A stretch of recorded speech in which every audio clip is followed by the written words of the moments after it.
Malam itu, langit di atas desa tampak pekat. Angin membawa aroma tanah lembab dan basah. Suara serangga malam yang tak henti bernyanyi dan berjoget. Di ujung desa tampak seorang pria baru saja turun dari bus. Ia membawa ransel tua dan sebuah tas pakaian besar. Ia berjalan menyusuri jalan tanah berlumpur menuju rumah kedua orang tuanya. Ia bernama Indra. Sudah hampir 4 tahun ia merantau ke kota mencari rezeki, mengejar mimpi yang tak selalu ramah padanya. Kini ia pulang dengan wajah yang lebih matang, langkah yang lebih berat, dan dompet tebal-tebal tipis. Rumah orang tuanya masih berdiri di tempat yang sama, sederhana yang membelakangi gunung dan hutan, berdinding papan kayu tapi penuh kenangan. "Assalamualaikum," ibunya menyambut dengan air mata. "Waalaikumsalam," ayahnya menepuk bahunya pelan. "Kau sudah pulang, nak?" kata sang ayah dengan suara serak. "Aku pulang untuk tinggal ya. Aku ingin mengurus tanah kita sendiri. Di kota banyak pekerjaan, tapi aku ingin pulang hidup tenang bersama ayah dan ibu. Aku berencana mengolah tanah kita di gunung itu yang dulunya tak pernah diolah." Keesokan harinya, Indra pergi ke kebun belakang rumahnya yang jaraknya sekitar 1 kilo berjalan kaki, mendaki gunung dan membawa segala kebutuhan. Ia berjalan menyusuri hutan lembab, dingin, dan beraroma khas hutan liar. Pohon-pohon besar menjulang tinggi. Ia membuat jalan, memotong kayu-kayu kecil agar mudah dilalui. Setibanya di lahannya, ia duduk di akar kayu besar, melihat-lihat di sekeliling. Di lahan itu berdiri pohon beringin besar tua menjulang, diselimuti kabut seolah menembus langit.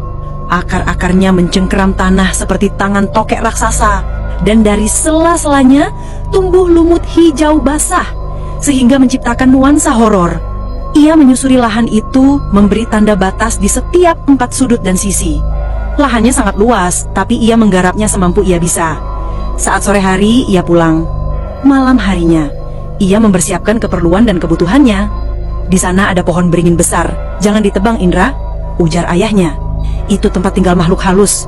Dulu pernah ada orang coba menebang, tapi besoknya dia jatuh sakit parah hingga berjumpa malaikat maut. Hargai saja, rawatlah pohon itu. Anggap saja pohon itu untuk berlindung dari terik matahari." "Baik, ayah," jawabnya sambil tersenyum. Keesokan harinya, sekitar jam 5 pagi, Indra berangkat sendirian membawa segala peralatan dan kebutuhan yang lumayan berat menantang medan. Ia mendaki gunung, melewati lembah dan sungai kecil. Sesampainya di sana, ia langsung menuju pohon beringin besar itu. Disitulah ia menaruh segala peralatannya. Ia menjadikan tempat untuk berteduh ketika beristirahat. Ketika ia berdiri, ia merasakan sesuatu, bukan ketakutan, tapi seperti ada mata yang memperhatikannya dari balik kabut tipis di sekitar pohon beringin dengan akar-akar yang menjuntai ke tanah. Udara di sekitar terasa berbeda, lebih dingin namun tenang. Udara di sekitarnya kadang beraroma melati dan kenanga saat sore menjelang. Hari demi hari ia menebang pohon-pohon itu menggunakan ajian sakti warisan kakek buyutnya bernama ajian chainsaw, dan jurus cadangan bernama jurus kapak maut tidak pakai 212 menangkap celong kebasaan dengan meramu kapak maut sakti. Ia menebas habis di babat tanpa sisa. Pohon-pohon rata dengan tanah, terkecuali pohon beringin itu. Lalu tampaklah pemandangan yang begitu indah yang mengarah ke desanya. Ia membersihkannya. Setelah kering, ia membakarnya tanpa sisa. Sebagian ranting kayu yang sudah kering, ia kumpul dijadikan kayu bakar untuk memasak. Beberapa minggu kemudian, ia menyewa beberapa orang desa membantunya menanam jagung.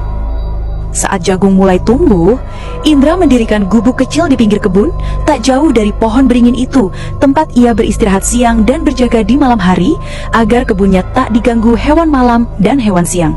Malam pertama, saat ia menginap di gubuk itu, langit begitu sunyi. Cahaya bulan samar ditutupi awan dan kabut menembus ranting dan daun beringin. Indra menyalakan lampu minyak kecil, lalu ia duduk sambil menyeruput kopi. Angin berdesir, menggoyangkan dedaunan. Lalu terdengar seperti suara bisikan jauh, lembut, hampir seperti nyanyian. Ia menoleh, tapi tak melihat siapa-siapa. "Mungkin hanya angin," gumamnya, mencoba menenangkan diri. Hingga suatu senja, saat ia pergi ke sungai untuk mandi dan mengambil air, ia melihat seorang wanita duduk di batu besar menggoyangkan kakinya. Rambutnya hitam panjang tergerai rapi, kulitnya putih halus seperti kulitku. Ia mengenakan gaun panjang berwarna kuning muda, dan ketika menoleh, senyumnya menggoda dan menenangkan. sama dengan senyumku membuatmu tergoda. Buat para pria yang sudah menikah, jangan sama tergoda ya ketika melihat wanita cantik seksi di tengah hutan. Itu bukan cewek, tapi cewek jadi-jadian. Maaf, aku tidak bermaksud mengagetkan, kata Indra sopan. Tidak apa, jawab wanita itu lembut. Aku hanya lewat, aku dari desa sebelah tak jauh dari sungai ini. Suara wanita itu lembut, tenang, namun dingin. Indra memperhatikannya sesaat. Tidak ada tanda-tanda ia membawa sesuatu atau beban seperti orang desa biasa, hanya tangan kosong dan pandangan yang sulit dilepaskan. Sejak hari itu, wanita itu sering muncul. Kadang saat Indra memasak nasi, kadang saat ia duduk menatap langit malam dari gubuk. Hari-hari berlalu. Sore itu, Indra pergi ke sungai untuk mandi dan menimba air di jerigen. Ia mendapati wanita itu sedang duduk di tempat biasa. Indra memberanikan diri menghampirinya dan berkenalan. Maaf, kalau boleh tahu, kamu dari mana dan mau kemana? Sambil menjabat tangan. Oh ya, kenalin, namaku Indra. Aku berkebun di sini. Wanita itu menatapnya dengan senyum lembut. Aku Indah, aku tinggal di balik bukit itu, tak jauh dari sungai ini. Setiap hari aku melihatmu, aku ingin mendekatimu. Tapi aku takut, mungkin kau sudah beristri. Indra dengan senyum menjawab, aku belum menikah. Aku belum lama pulang dari perantauan lalu membuka lahan ini untuk berkebun. Tapi sejak aku di sini, aku jarang melihatmu. Wanita itu tersenyum. Aku mencari daun sirih untuk ramuan obat.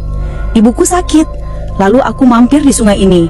Mungkin juga kamu sibuk di kebun sampai tidak memperhatikan.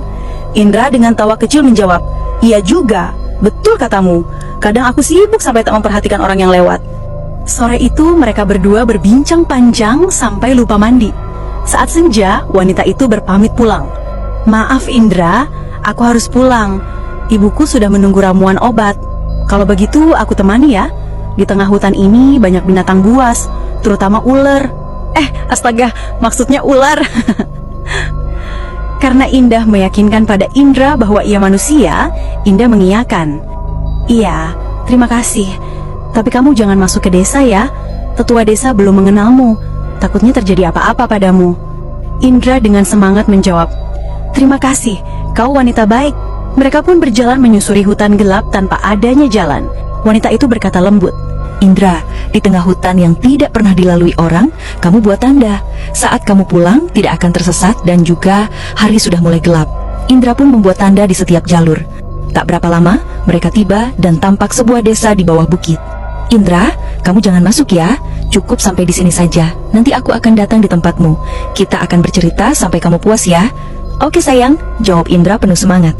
Indra pun balik ke tempatnya. Beberapa hari kemudian, saat senja, tiba-tiba Indra mendengar suara wanita memanggil namanya dari arah sungai. Indra, ia menghampiri. Indah, kamu sendiri?